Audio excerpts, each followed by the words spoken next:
His Excellency Mr. Jan Dusic, Minister of Environment of the Czech Republic. Your Excellency, you have the floor. Thank you, Mrs. President, Excellencies, distinguished delegates. Firstly, let me express my gratitude to the Government of Denmark and in particular to His Excellency Lars Løkke Rasmussen and to Her Excellency Connie Hedegaard for hosting this conference and for the effort and devotion put to this uneasy task, to lead us through troubled waters of negotiations to a sensible result in a spirit of compromise and goodwill. The deal on Ballet Action Plan 2 years ago was hammered with great difficulties. However, we then believed that here, in Copenhagen, we could reach a comprehensive agreement in legal terms to be implemented no later than in 2013. The new agreement was expected to cover all elements necessary for a solid future international regime on climate change, emission reduction commitments for developed countries, mitigation actions for developing countries, innovative provisions on adaptation and technology transfer, and ways how to finance this new regime. Measurable, verifiable and reportable actions and financing are the core of our agreement. And where are we now? We are failing to meet the expectation from Bali. In spite of all striving and tremendous amount of work, there is no new legally binding treaty on the table. I appreciate the tireless work of our officials and negotiators. However, they now reached their limits, and it is the responsibility of us, politicians, to find a way out of the impasse of negotiations. The deal is still within reach. We should build upon what we already have. Increase the level of ambition of reduction commitment pledges made by developed countries, and the Czech Republic, as part of the EU family, stands ready to do so. The Czech Republic contributed to the EU pledge for the Fast Start finance.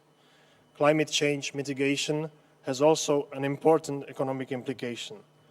Our emission reduction pledge must therefore be coupled by a pledge of our partners from inter alia the United States that is ambitious and in line with the scientific recommendations. Nevertheless, this will not be enough to revert climate change. Developed countries alone cannot reverse the threatening growth in global emissions. We must all act together. Legally binding reduction commitments of the developed countries must be complemented by appropriate mitigation actions in the developing world, especially in the most advanced emerging economies such as China. We are aware that the solutions are not simple. We need to change our patterns of living by shifting to more climate-friendly and sustainable development. The Czech Republic has still quite high per capita emissions of CO2. The Czech people acknowledge this historic burden and are strongly devoted to turn the economy towards a low-carbon one. We launched a green investment scheme, the Green Savings Program, with the objective to bring about energy savings, improve the energy efficiency, and deploy renewable energy sources in the housing sector. We must have more clarity on how the necessary financial support will be made available. There is no single stream for financing climate change mitigation actions. Both public and private sources have their important roles. Together with the carbon market, they should achieve emission reductions in a cost-effective way without hampering the development and fair competitiveness.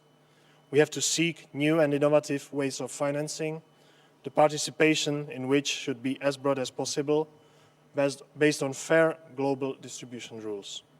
For the sake of transparency and better monitoring of financial flows, we should clearly differentiate between mitigation and adaptation.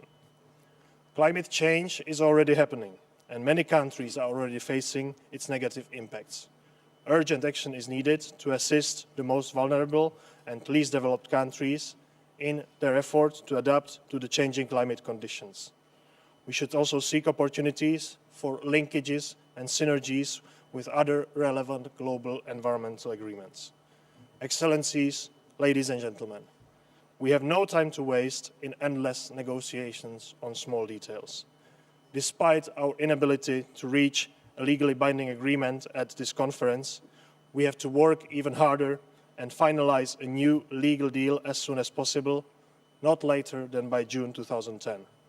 The new climate deal may not satisfy all, but should move us towards a low-carbon future that is not hostile to the mankind and the nature. We owe this to the future generations, which will judge the failure or success of our efforts. I truly hope that their judgment of our present decisions to face the climate change will be a positive one. Thank you.